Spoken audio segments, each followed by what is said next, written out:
welcome to the BTM Club in Conversation series. Now, this queen, I call her the anointed one. I have had the pleasure of doing one podcast interview, and then I had her in person. She actually came into the studio, which was an out-of-body experience, let me tell you. Today we have Miss Sheree Brown.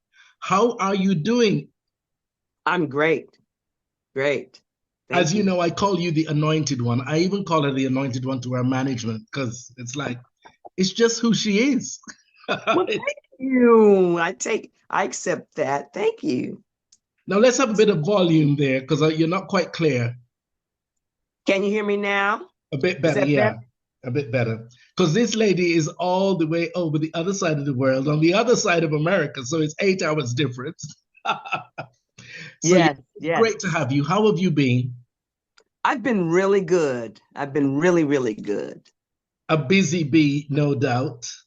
Yes. Oh boy. I just turned 70.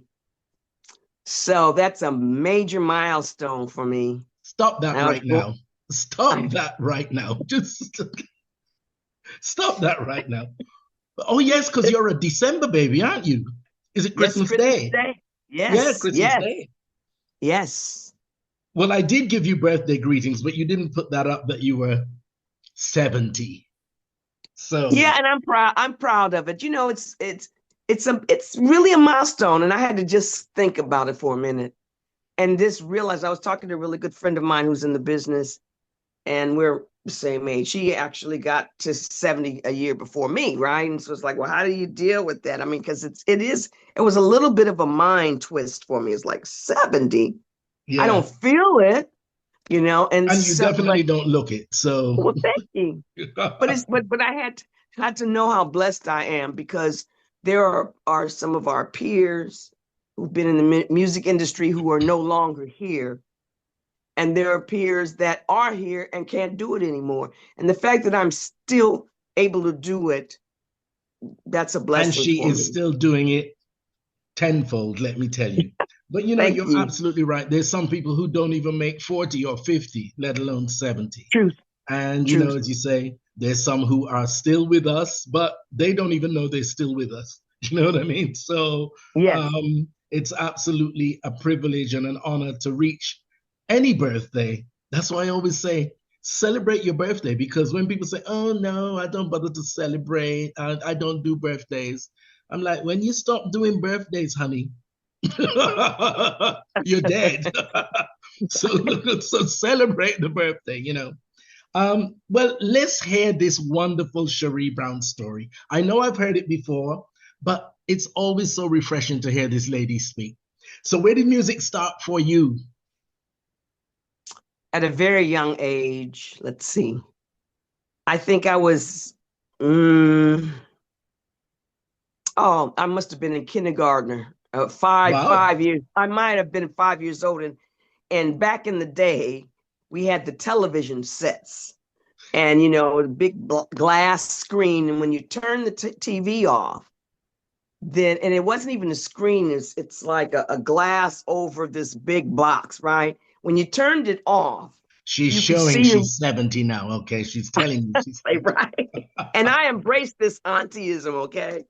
So I used to stand in front of the glass when the TV was off, because I could see my reflection in it. And I'd stand in front and pretend like I was singing and performing. So that's the very beginning stages. I was always musically inclined.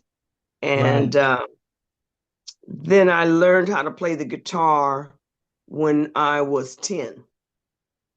And I basically got the basics and how to follow a guitar book and the chords from a cousin, an older cousin of mine, Tanya, Robin actually, who played the guitar. She came over, and I started with a steel string guitar. Steel strings are much harder on your fingers than nylon strings. Right.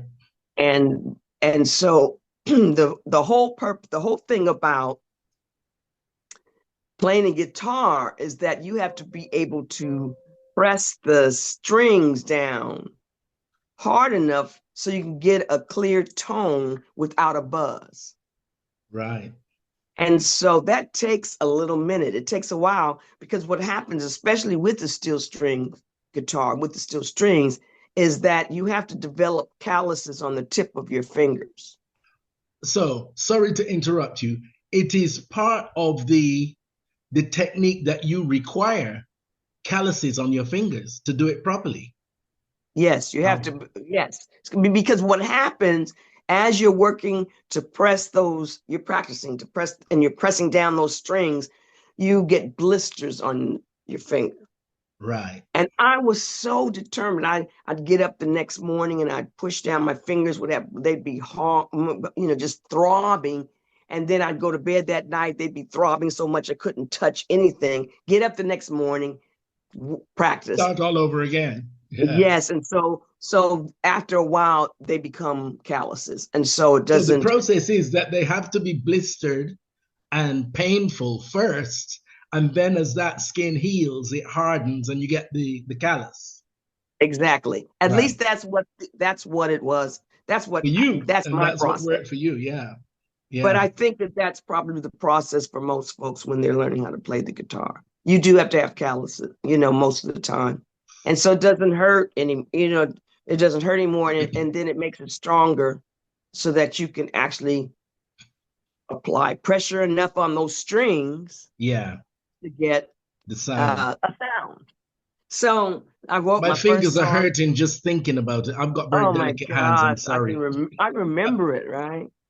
And I wrote my first song when I was in the 6th grade.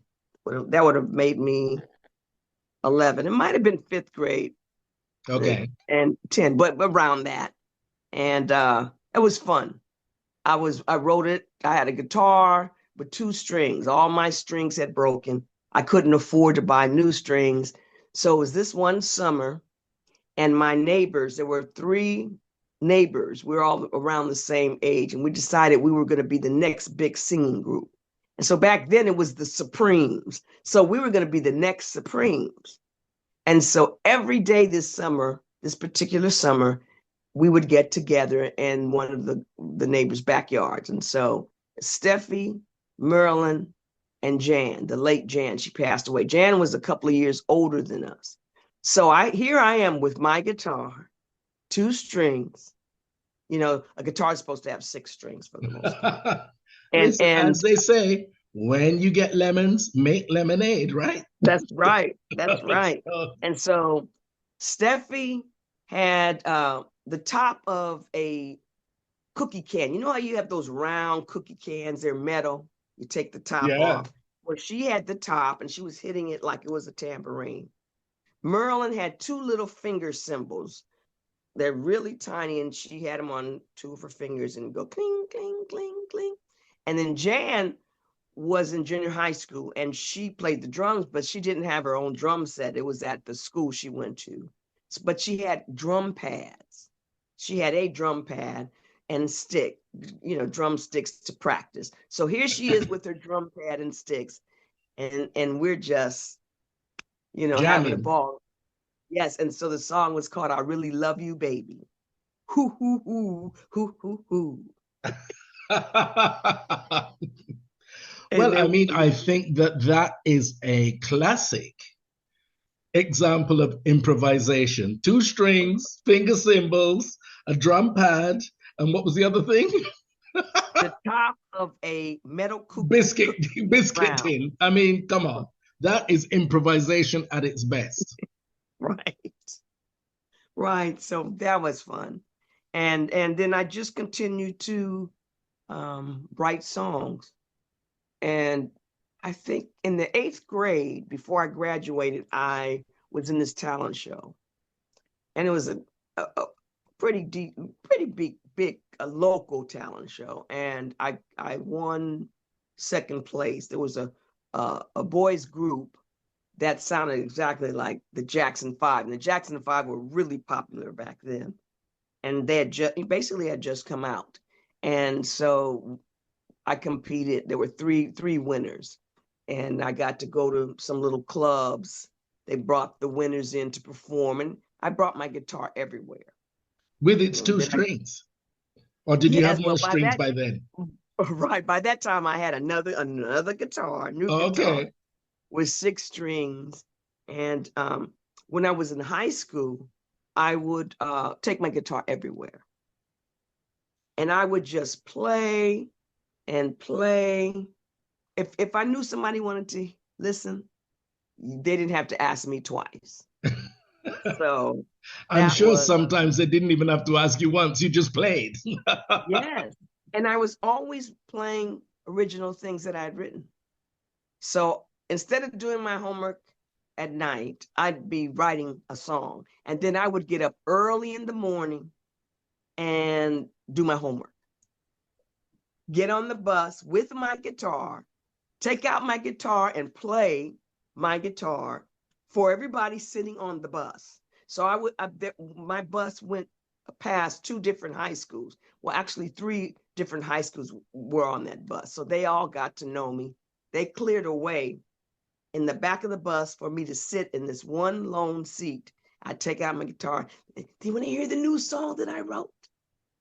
And I would sing it, and I'd take it to school. I would ask the teachers before class started if I could play this new song that I wrote.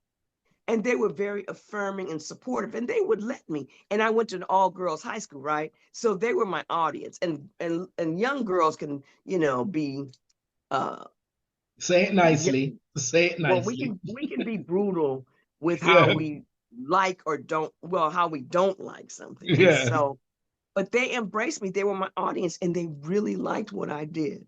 And that made me feel good because I was always writing positive stuff, So it's a lot of stuff. And you've really maintained that, because whenever you listen to your songs, it's like a breath of fresh air. You feel, it's you feel revitalized, rejuvenated. Thank you. Well, you know what? My mom, I remember she used to tell me why, she said, I don't want to focus on the negative, because the negative is already out there, the negative news, things like that. So I'd rather be positive because we can already see the negative. Yeah. And so that was such an influence for me and my mom, my late mom. And so, it makes all the difference to the life you live. There's much truth in positive thoughts, positive life. And of course, you will have ups and downs, and you will, hit the rocky road sometimes, but it's not necessarily what you're going through. It's more your attitude towards what you're going through, how you handle it. Yes. And if you've got that positive thing going on, it gets you through the negative times. Yes. Yes, definitely. So that was always my mom and dad always, they were very supportive of me. I'm the oldest of 8.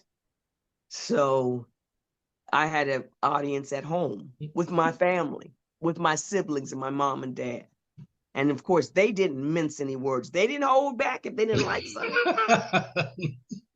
So I really had a good groundwork, So they let you know if it was good, and they let you know equally if it was bad. Right. They say, I don't like that. So that moved me. Let me see, when I was in junior high school, I was reintroduced to someone who became my mentor and music director, and actually worked on was an assistant on both of my first 2 Capitol albums. He's like my big brother. He's still been involved in my projects over the years, up until now, actually, and including now. Wow. And his name is Alexander Thomas. And he was one of the original trombone players with Earth, Wind, and Fire. So I think he played on their first 3 albums. And then he was a premier session musician for the trombone. He did a lot of Motown work. He toured with Rufus and Gladys. And so it's interesting because when I was growing up, he actually lived 2 doors down from my house. Okay. But when you're young, that age range Yeah. is like miles and miles away, you know, and we would hear him practice his trombone every day. And we would go, oh, there goes Alex. There goes Alex with that trombone. Of course, because, you know, we didn't appreciate that. We didn't understand, right? And didn't appreciate and understand where Alex was going to one of the greatest bands ever, you know, Earth, Right, Wind, and Fire. right. So what happened, you know, he was on the road. He moved, you know, he wasn't at home because he was on the road and living his life, and he got married. And so he actually moved on back on the block, because right next door to the house he grew up in and his mother still lived in, one of my uncles lived next door. Talk about And keep so it in what the family, in the neighborhood. yes, and so when they moved, because they purchased another house, they rented the house out, and or leased. And so Alex and his family, was his wife then and his first son, first child, they moved in, rented my uncle's house. So my uncle was saying, you know, by then I'm not even thinking about Alex. I've kind of forgot about him, except for that, you know, when we were little, that trombone, rehearsing, right? And so my uncle said, you know what, you should, I want you to meet somebody. He's with, you know, he was with Earth, Wind and Fire. So anyway, he did. And I brought my guitar and played, and he mentored me, you know, from then up until me getting my record deal with Capitol. We I went think there's in. probably much truth in nothing is a coincidence and everything happens as it's supposed to, you know, because what are the odds that you would have the trombone player from Earth, Wind and Fire that's local, you know, he's your neighbor Right, and can mentor you right, and you know, right, right. and guide you through your passion and your gift to get you where Yes, you are yes, today, yes, yes, yes. you So know. yeah, So so how did you meet the wonderful Patrice Rushen? mm, so in 1974, was after the summer, so it had to be the fall of 1974. It was Jazz Week, and UCLA, University of California, Los Angeles, UCLA, was having a lecture series in honor of Jazz Week, Jazz History Week. And so Joe Paz was one of the presenters.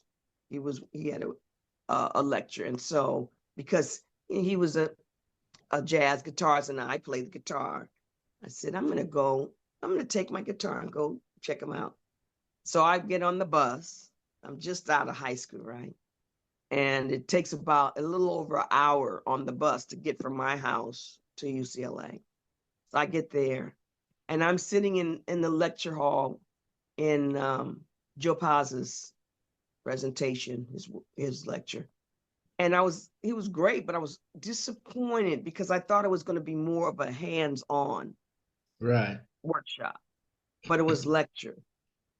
And so during the break, they had a break, an intermission.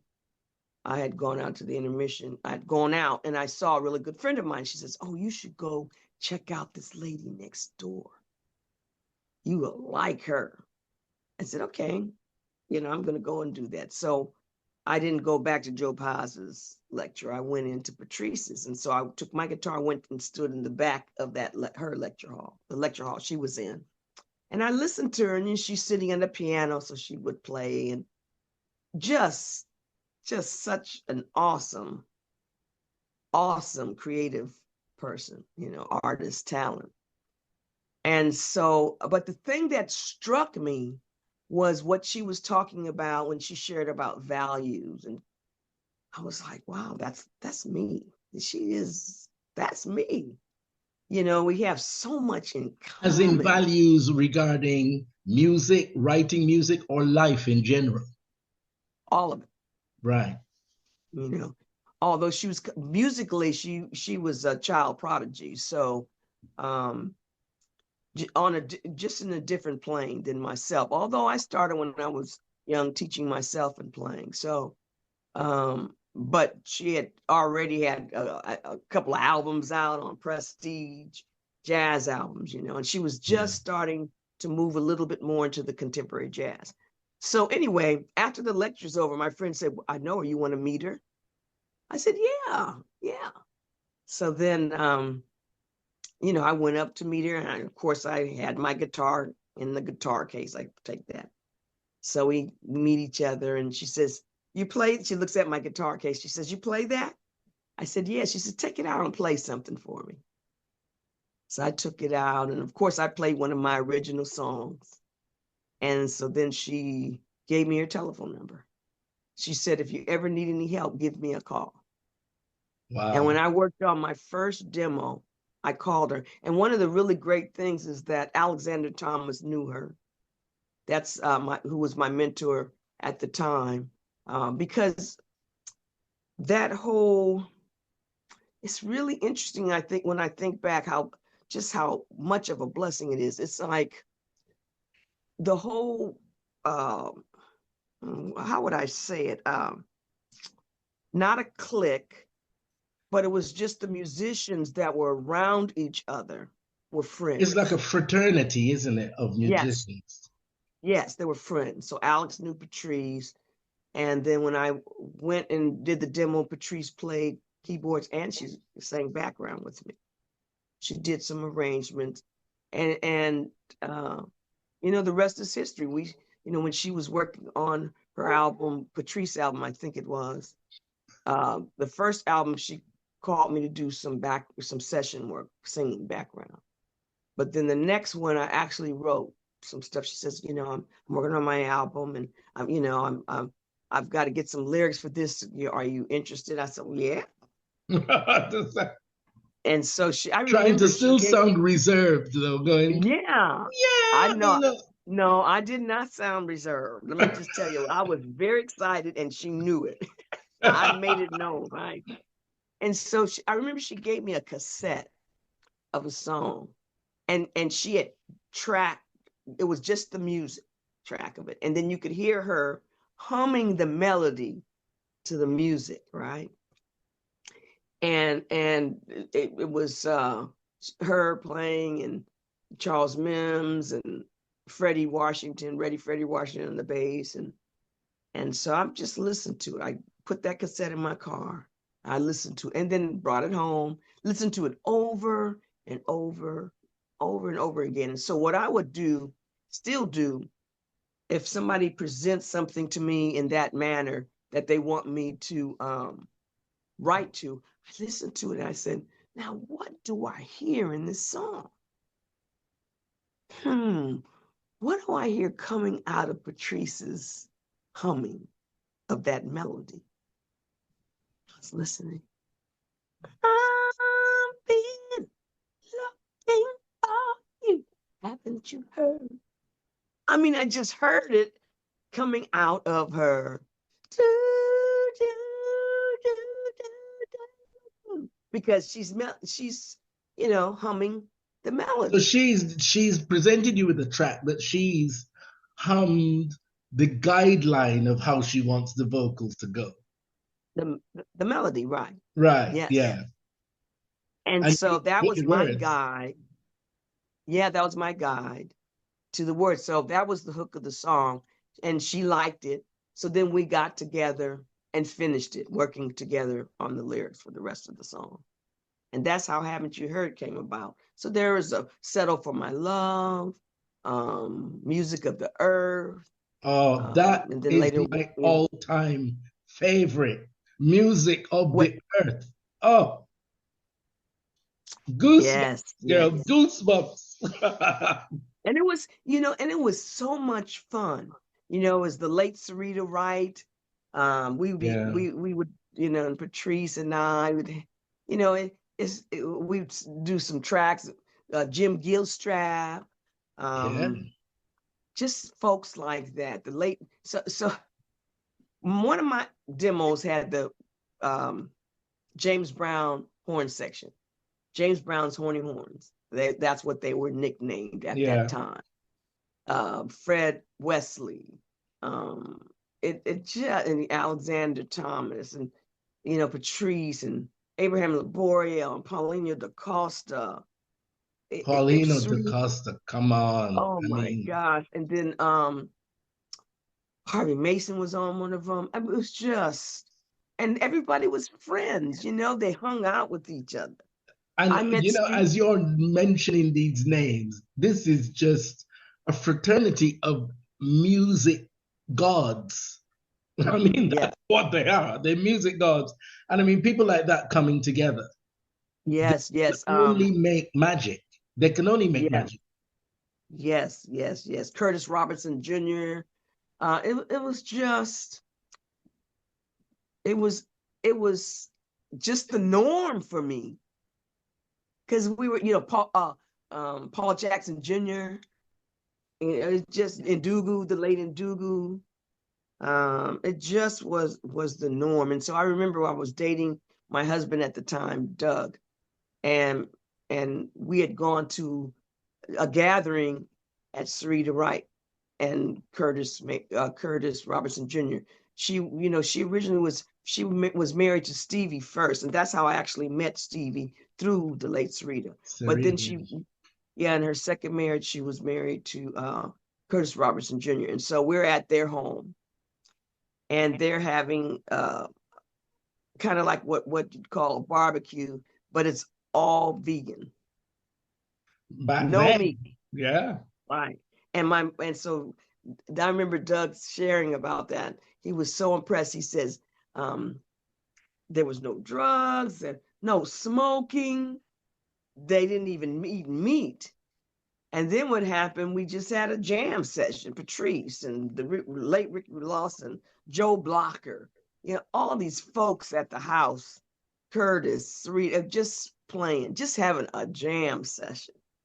I don't remember everyone who was there, but it was just, that's just what we did. But I mean, as you just said, looking back now, you appreciate it even more. I mean, I suppose you appreciated it at the time, but when you're younger, there's certain things you take for granted. You just think, oh yeah, well I'm here. Yeah, well, I know these.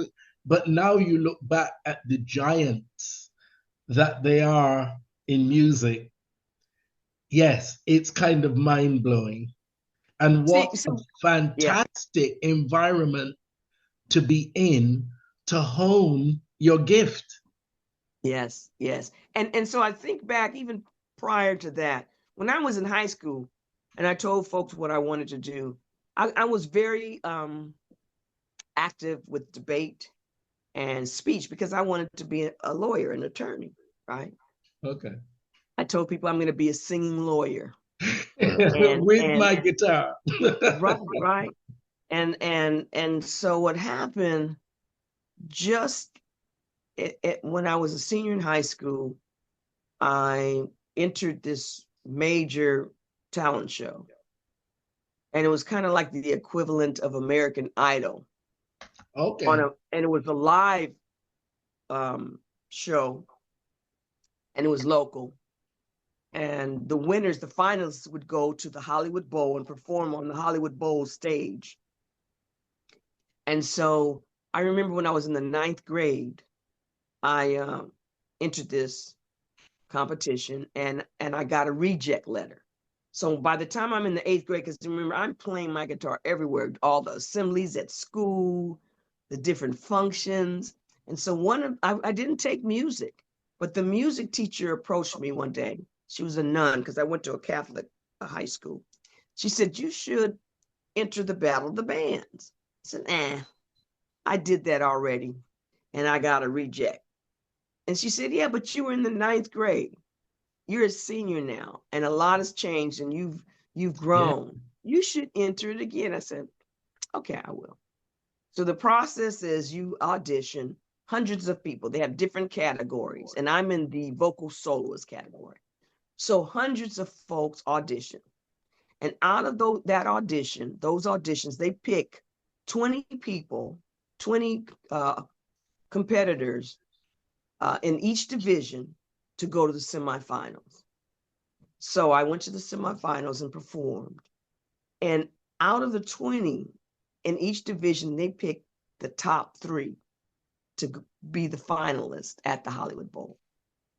And I remember, and I've shared this a lot lately because just remembering so much, thinking back, after 70 years, it's like, wow.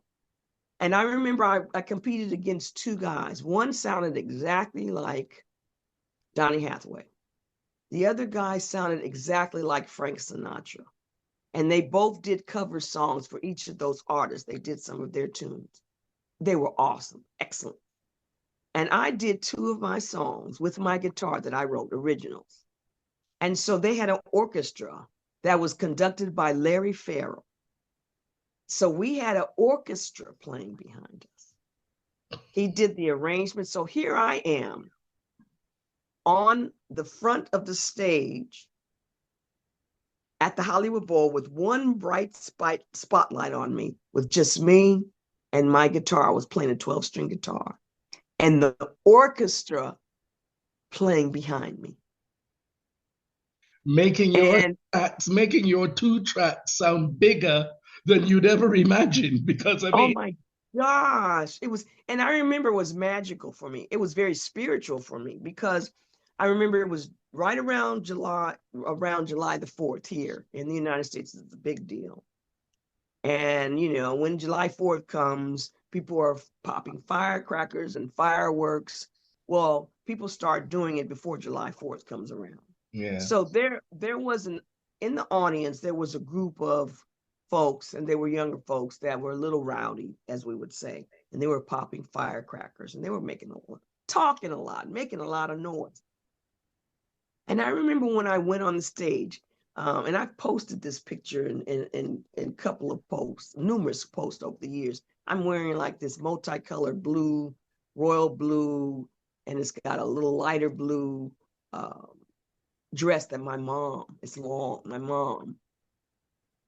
tailored. She made it for me, right? And when I got on the stage and sat down with my guitar, all the noise stopped. You could hear a pin drop. I did both of my songs, got a reaction from the audience. And one thing, I don't know what it was, I did something with my voice as I was singing, and they went, "What?"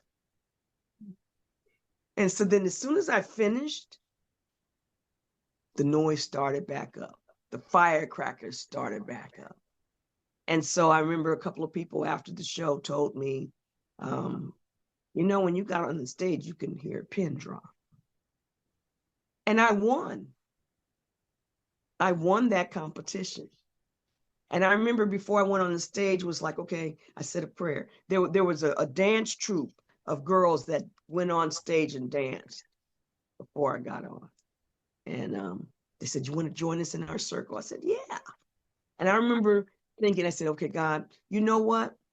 It's not even about competition. I want to get on the stage and touch people's hearts. I want to uplift. And if I can do that, then I feel like You've won already. You've won already. Yeah. And people, you can't argue with the fact when I say the anointed one. You've just given an example of what I say all the time. Thank you. Yeah. Because, when I was in high school, not my family and friends, but other people, including some professionals that were not my friends, their acquaintances, they would say, "No way are you going to make it in this business. Do you know how competitive it is? No way." And they said, "It's about who you know." And I would always say, "I'm going to do it. I'm going to get there." Regardless, I'm going to do it. Right. Because it's what I right. want to My do. faith. Right. And so my faith is such that, I know who I need to know to attract all the people I need to attract. And that's what's happened, for 70 years. Yeah. So. Yeah. What is lovely, though, is your parents encouraged you. Now, I think that makes a huge difference to the journey. Because if you've got the support of your loved ones and the encouragement of your loved ones, they make you almost feel invincible. Yes. Whereas, you've obviously got to have fights in the industry to get through. It is a struggle because it is competitive, but it's much harder if you're fighting the obstacles of the industry as well as the the family who was saying, get an ordinary job, put down that guitar, you should be doing. So at least you didn't have to do that. You had them pushing you forward and buffering you from the letdowns or disappointments. Makes all the Yeah. difference to the journey. Yes. My dad would take me to all the auditions when I was in junior high and high school. Yeah. And Really? and then I learned, that's how I learned, I got into playing congas. Okay. Congos. Congos. Congas. I always Congos. mispronounce it. Congas, yeah. And that happened as a result of being in high school. I've always had this thing about rhythm. And I remember someone had come to my school to do a presentation during Black History Month. And it was one of the students, it was one of the older students. I think it was a freshman or it might have been a sophomore, either the 9th or 10th grade. And so one of my big sisters, as we would call them, she was a few grades older than me. She had a boyfriend that went to a college, a junior college, and he played the congas. And he brought it to perform in this presentation. And I was listening and I was grooving. And by that time, I had learned by heart The Revolution Will Not Be Televised by Gil Scott-Heron and Ego Tripping by Nikki Giovanni. Okay. I could say it. So I was like, after the assembly was over, my friend introduced me to her boyfriend. And I said, well, can I try the congas? And, he had a set of two. And so all of a sudden I started playing. And I was just playing. And all of a sudden, I was born in the Congo.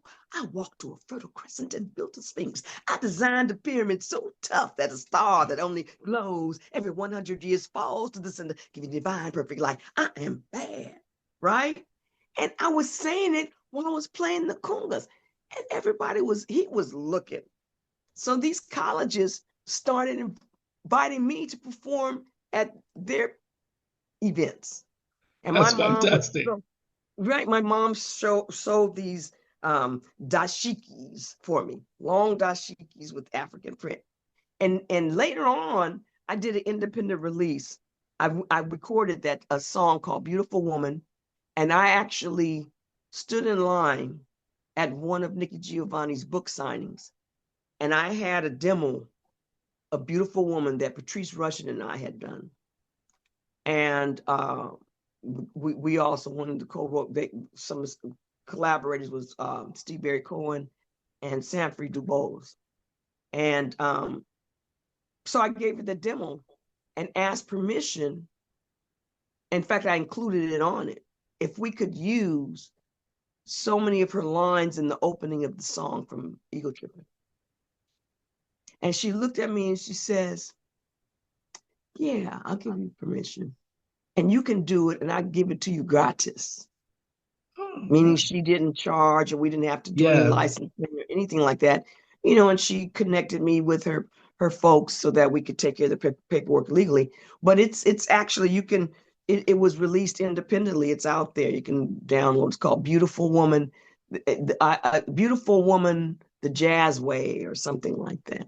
Right. And so then that's another story of just having that serendipity, now, things coming together. Yeah, like a divine connection, right? It's like things I'm remembering. Wow. Yeah, you see now you're starting to become convinced that you are the anointed one. Oh man. I want to see that as the name on the next album, the anointed one. Oh my God. Well, to me, that's just boasting too much. That there's only one, and well, people can be. Oh, there's several anointed. There's several anointed, and you're definitely one of them. Thank you. So how did it get to the first album? Let's hear about that. So to make it a little shorter, so it's not too long, I was in and out of the studio for 7 years working on different demos. Right. And the last demo that I did had 2 songs. And I had one of those songs, I actually had written it for a group. Somebody had approached me, and disco's starting to come out and happen. They wanted an up-tempo song, a dance song for this group of girls. They're set of twins, and they wanted, they were looking for songs. So I went in and demoed the song, and they didn't like it. They said it wasn't danceable enough or something like that. And my mindset was, okay, I'll save it for myself. So that demo was on one of the 2 songs that were on my demo. And now the interesting thing is that that's the Straight Ahead album, right? Right. Yeah. Right. So that's the first album, right? Yeah. But the interesting thing is, a year probably would have been in the beginning of 79 or the latter part of 78, probably 79. This demo was presented, someone presented it to Capitol Records, and I got a reject letter. Well, a year later, that same demo, there were different people involved with the company, different person who presented it, the song. That's the demo that got my album deal. And one of those songs was You'll Be Dancing All Night on the demo. Yeah. And that's the song that I did originally for the girl singers. And they didn't like it. They said it wasn't fast enough. It wasn't danceable enough. And so that was my first single. That was the song that really interested. That was the interest that Capitol had. Their interest was in that song. Yeah. You see, I'm sorry. No, go ahead. By that time, I had written enough songs over that 7-year period to have a whole album and then some. Yeah, you see, I think it's so inspirational. Not only interesting, but inspirational to hear these stories, because anybody who's listening, who's, going on a path of what they really love, as you say, sometimes you get that rejection letter. It happens, but you have to persevere and be determined and be committed to keep going. You can't let the one, rejection letter put you off for life. Yes, that's true. And I have to remind myself that even now. Yes. Yeah, that one rejection letter. But of course, we have to talk about the tune from that album that exploded. You know. It's right. So what? I have to give a shout out to Jim Gilstrap, because during the 7-year period, Jim had a recording studio in the built, his garage. He converted his garage behind his house into a recording studio. And so we would get together and I'd play my guitar and he would actually work out some arrangements. So aside from You'll Be Dancing All Night, because that arrangement didn't come from Jim, that was me and Patrice and Alexander Thomas, Patrice Rushen and Alexander Thomas. And so, but Jim demoed these songs, right? And It's a Pleasure was one of them. So one of the things that I felt like Capitol teamed me up with great producers.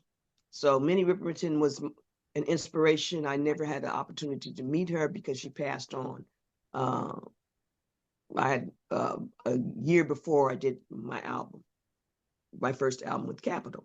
But Capitol's executives contacted Dick Rudolph, who was Minnie's husband. And so he produced the album. And so one of the things I appreciated about Richard is that he would gather all the musicians. Now we have in here we have John Robinson, Paulina DaCosta, Abraham Laborio, Patrice Rushen, Jay Winding. We had 2 separate groups of horn players. We had the James Brown's horn players, and we had the Sea Wind, Jerry Hayes horn player. Right? You're just naming one after another of these gods. Right. And so these are all the folks that were playing, right? And David Boddicker, and anyway, it was amazing. And so what he would do is he would gather all the musicians around he would play the cassette of what was demoed that I'd worked with Jim Gilstrap with. And he'd play it so all the musicians could hear and vibe on it. And Alexander Thomas had, of course, all the music charts done, the rhythm charts. They'd take the rhythm charts, and I'd have my guitar, and they would have me in a separate booth so that the sound wouldn't bleed into the musicians' mics. But it was glass, so we could all see each other. And we would just start playing. And we would just do the tracks. I mean, we would do a couple of takes, right? And so I remember I had a little bit of a cold. So, I sounded a little nasally the day we did It's a Pleasure. But it was so organic. Recording the whole album was organic. And that whole process was organic for me. It was very spontaneous. It allowed for freedom for people to be. That's right. So I'm playing and I'm singing, and it was just grooving so much. And then at the end of the record, you can still hear it now. When you listen, I'm going, yes. And and it was just a spontaneous reaction to the joy I was feeling as we were jamming. It was like a jam session, So we did it. Went in and recut it another day when I didn't have the cold. Well, we ended up using that track, the first one. When you had the cold. Yes, because it was so spontaneous and so magical, you just couldn't recapture that. Yeah. And that's how that all came about. I had no idea it would take off like that, but it was one of my, there are a few, I like all of them. There are a few of my big favorites on that, but I like all of them, really. Well, of course. I mean, because the tracks that you write are like your children. You can't say I've got a favorite child. It's like, right. I love them all equally, but differently because they're all different. So that's what my mom would say, because we, all eight of her children. Yeah. And she said I spoiled every single one of them. For what they needed, for their personalities, for their character. You know what I mean? So right. But it seemed like there was a period where Sheree Brown went quiet. So now this is interesting. I just shared this for the first time, I think in years or maybe ever. When it came time to decide, for Capitol to decide who they were going to pick up and who they were going to drop, there was a whole new set of personnel, executives that were not there when I was signed. So there was no connection, no relationship. So what they did is they looked at the sales. And because they had no connection, I feel that had some influence on their decision. Because I feel like if the same folks were there, the same main executive, they would have given me a third chance for an album. Yeah. And I remember I was doing it was 1983, and I was in Italy or Egypt doing a USO tour for the military. It wasn't just for the US military, it was the world military. I think I was in Italy performing for the Italian army. Because on this USO tour, you could go anywhere. And I told them I want to go where nobody wants to go. And so, I'm at bases where there's hardly anybody there, or maybe there are people there, but the conditions are so extreme, driving with the military truck at 100 miles an hour through the Gaza Strip. Yeah. Right? Not Back fun. then, Not fun.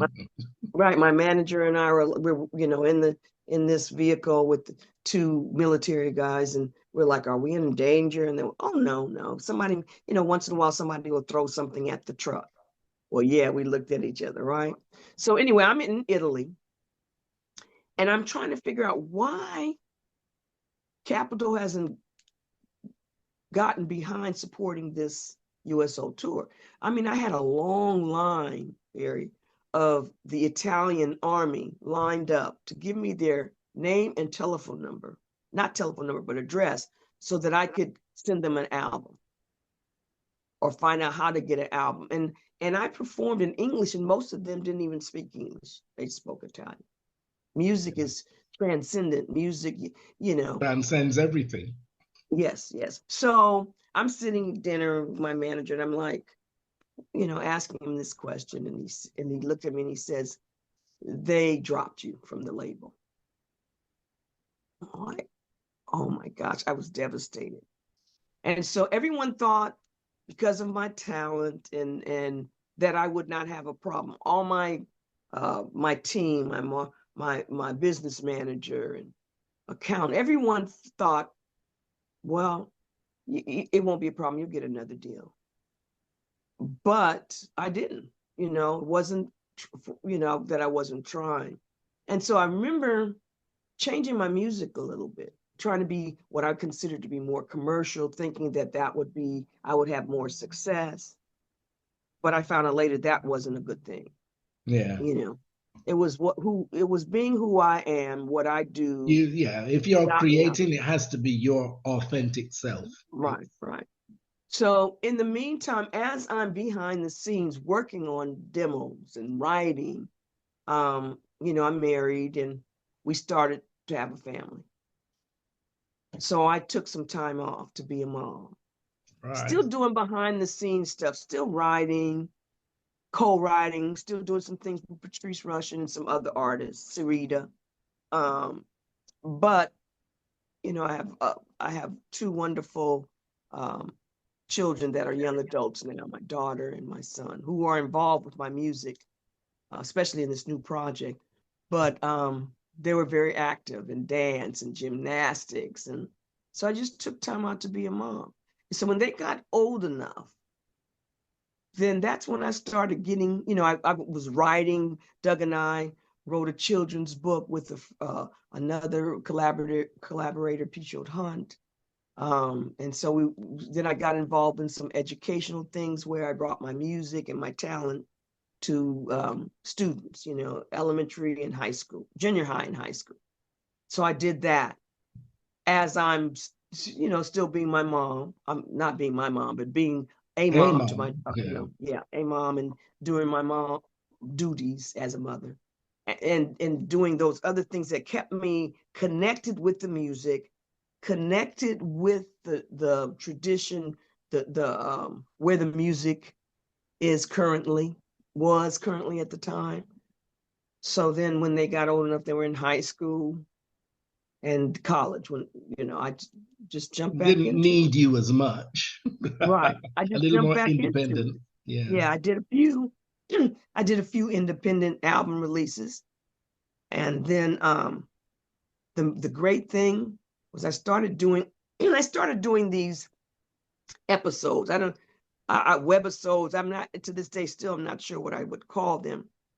But at first it was At Home with Sheree Brown. Now it's Backyard with Sheree Brown.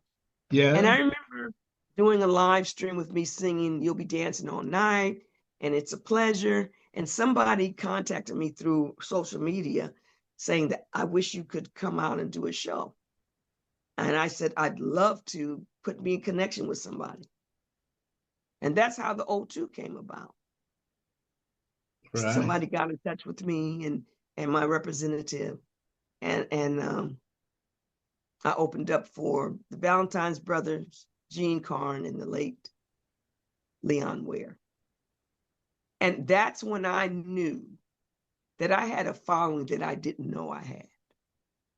And especially in the UK. Oh my gosh. Every one of you artists that I speak to says, I can't believe the following that we have in the UK, sometimes greater than in the US.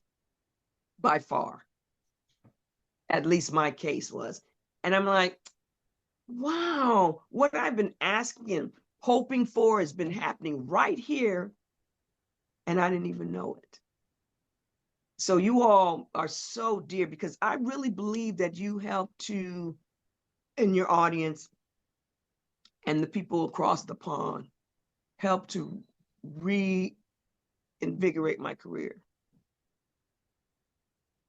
True.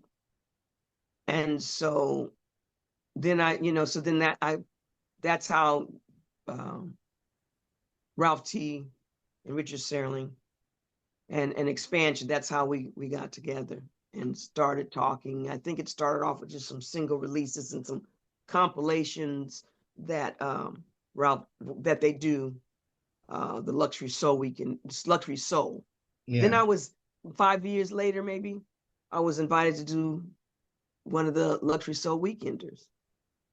Oh my gosh. And it was like, yeah, it's still here. And so by that time I'd started working on the Messages album. So I, as an author, wrote Messages from the Heart book, Messages from the Spirit book. They're all stories of, the first one is women overcoming life challenges. Second one is young adult women overcoming life challenges. And each of them have an album where I dedicated and produced music and songs for each person that shared their story. But you see, what's wonderful is the creativity never stops. It goes on. And as we said earlier, it's not allowing the disappointing times to deter you and let it overcome you. You still do, you still create, you still keep doing stuff. And it's only when you then look back and you go, well, in that time, it's not as if I wasn't doing anything. I was writing 2 books. I was writing 2, Exactly. It continues. Exactly. It continues. And people weren't aware of that. We did the children's book, Jacques Anaka, The Word, big old children's book. And so then I did, in 2023, I did the Barbican, opening up for Leroy Hudson. I was there.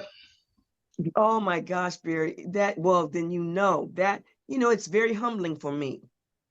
I take nothing for granted. And I'm like, the audience knew all the words to the song. They're singing it.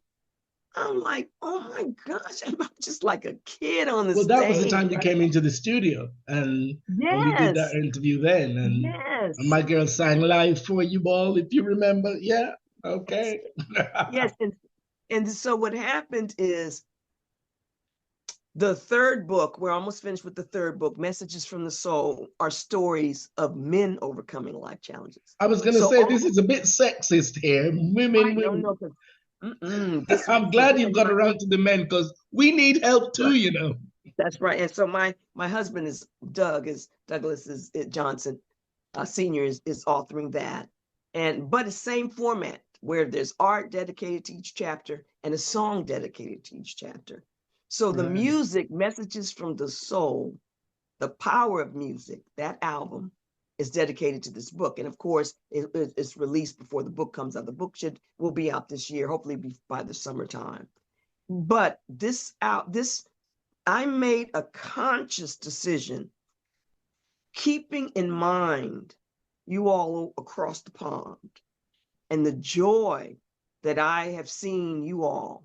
I mean, I went to one, like the Weekender, I said, let me just see what this experience is like. And I went where each room is turned into like a club and they're spinning music. Everybody's dancing, you got your DJ.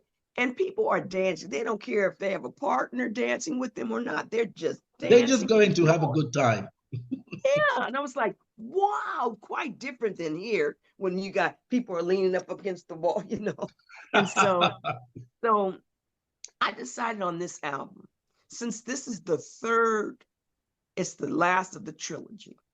Right. That I just really wanted to pour as much into it as possible. And since Expansion released the first 2, I thought it would be appropriate for them to release this third one as the final trilogy for this project, the Messages project.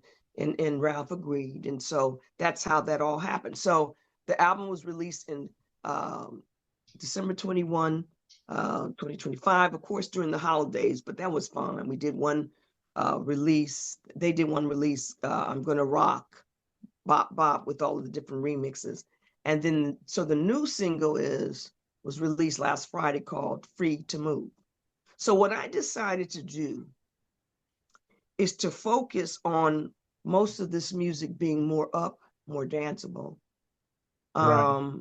because scientific data has proven that dancing brings joy. Absolutely. Music brings healing. You don't even And need the scientific data. You just know from the life you've lived, right? Right. You know. Right. And so, They're now right. catching up. They're now catching up and finding out what it does. But you know. Right, right. And so I said, okay, this is dedicated to that joy that I've seen firsthand from you all. But there's so much negative stuff going on in the world and here in the US, but in the world, we need to hold on to our joy. And if we forget it or drop it, we got to find ways to pick it back up and embrace it, because break, that's how you break folks. You take away their joy. Yep. So I figured if I could do music that addresses that joy, that helps bring joy, then that's what I'm here on earth to be doing, right? And music has a way of speaking in ways that words do not. And we can get a message across. We can be a part of a movement against the negative stuff that's happening, no matter what political affiliation anyone is a part of. Joy is joy. And I think we certain need people joy. don't even have to make an effort, a conscious effort, to be the positivity and the light that people need. Just because of the way they exist and the way they are, they already are that. They're already existing. Right, and right. people will come to them because already just them being as they are the light that Right, you need. right, You don't have to make a conscious effort to be the light. You are. right. I You know? believe that. Yeah, you are. And you know what? On this album, listen to this. Let me You're see this feeling first. something now. You're feeling Oh something my now. gosh. No, I'm telling you, this is a story. I'm trying to get the dates right. So when Patrice Rushen and I were, I think, 19 and 20 years old, that's when we met, around that. I think I was 18 when we met, but then, a year had passed. That we were into that next year, so we would be 19 and 20. And so a couple of years ago, I found some old cassettes. I popped them in my cassette player. And on that cassette was a recording that I had done at Patrice Rushen's home when she was still at home with her mom and dad and her younger sister. Wow. We were just messing around, playing, writing some music. And I'm just, recording what we're doing on the cassette, from the cassette. And I'm playing guitar and Patrice is playing the bass, because Patrice is multi talented when it comes to, she can play all instruments. Yeah. And so I'm listening to the year before, the beginning of last year, when I'm starting to put the album together and starting to work on this new album, I called Patrice. I said, Patrice, you got to listen, see if you remember this song. We should finish it for this album. And she remembered it. And sure enough, we finished it for this album. Wow. And it's called Rays of Sunshine. There we go, guys. We do a reprise version of it also. I produced it with one of my collaborators, Steve Barry Cohen of Lake Transfer. And so on this reprise, we were able to tag the actual audio from that cassette of Patrice and I. So at the end of the reprise is the Rays of Sunshine reprise. You can hear me say, I think that was it. And Patrice goes, that was it. And then we're like, we're laughing. I love that you always really put your feeling moments in the recordings. You can hear it. It's there. Right. Well, you don't hold back. Right. That is actually the audio on the cassette recorded over at least 50 years ago. Well, that's really something. But over 45, maybe not quite 50, but not quite 50, but over 40. Yeah, for sure. No, I think it's probably Yeah, I think as Patrice was saying, you realize it's over 50 years, or at least 50 years. So this Yeah. new album is called Messages from the Soul. The Power of Music. The Power of Music. Yes. Well, and is it available on all regular platforms? Yes. Streaming. And if you want the CD of the album, you can, if you're in the UK or a European country, you can get it at, through expansion on their website. Well, of course, I want my hard copy CD. Okay, you know that, with a little Sheree something written on there. Right, I'll have to get that to you. And you better run down to the post office in the morning, honey. That's right. That's right. And so you just have to make sure I have your current address. Yes. But if you want to order it in the US, I actually had some shipped from expansion from the UK. So people can go to my website, ShereeBrownMusic.com. SHE1REE Brownmusic.com. And they can go on there and order it. And it can be shipped in the US. Yeah. Because then the shipping is it's kind of high. It's expensive to ship from UK to the States. So yeah.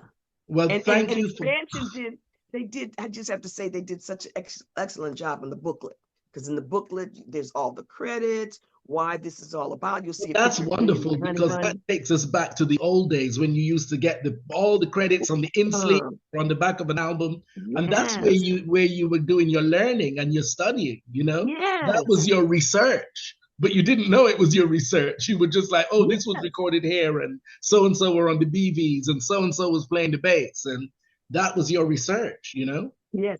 I remember looking when I got my deal with Capitol, working, Alexander Thomas and I were looking on the back of album covers that we really liked, of different musicians of all genres of music, to hear the quality of the engineering, the mastering, who did what, who played what.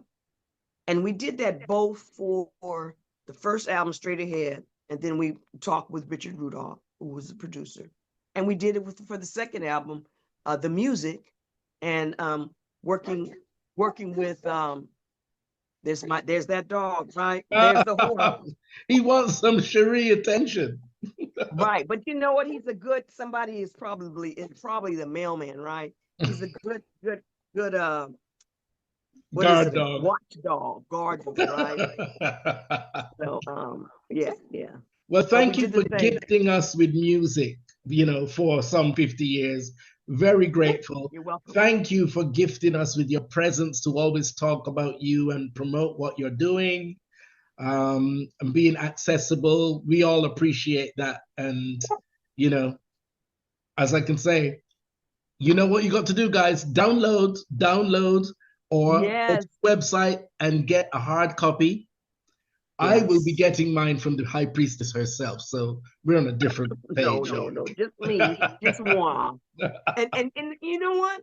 On this, so today I started yesterday, and I'm going to be in a little while working on the video. We're doing a video for this new single, Free to Move. Free to Move, I co-wrote with my son, Rebels Johnson, and another young collaborator, friend of his named Spencer Christoval.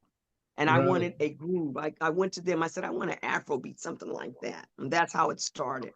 So we're doing the music video. And so when I decided with this project that I was going to step out of my comfort zone, step out of the box. And in the past, I felt like, I don't want to feel like I'm begging. No, I want everybody to purchase this, share it, tell everyone, Yeah, that's and that's what every creative wants with their material. No creative wants their material to be exclusive for just this group or that group. A creative wants everyone to hear their record and everyone to play their music, Right, because let me tell you one thing. I don't know if it's the last thing, but well, we can talk for hours, right? Right. But so the great thing about this project, and I do that a lot in the other two messages, projects, but especially this one, to be able to work with my peers, you know, still working with Patrice Rushen and Alexander Thomas and Steve Barry Cohen, but to work with young upcoming artists. And on this album, they're all over the place. The Grammys just happened here this past weekend, and one of the artists, Leon Thomas, won a Grammy, a couple. I know he might have won 2, but the horn player who is all over the album, his name is Marcus Paul. He played all the horns, all the horn arrangements, and he's doing all the trumpet solos, except for there's a trombone on I'm Gonna Rock Bop Bop. That happens to be my husband playing that, because he used to play trombone when he was in high school. Right. Well, he used to be. I had him take the trombone out. It was kind of fun. But when I was watching the Grammys, I saw Marcus Paul on the stage playing with Bruno Mars in his band for both numbers.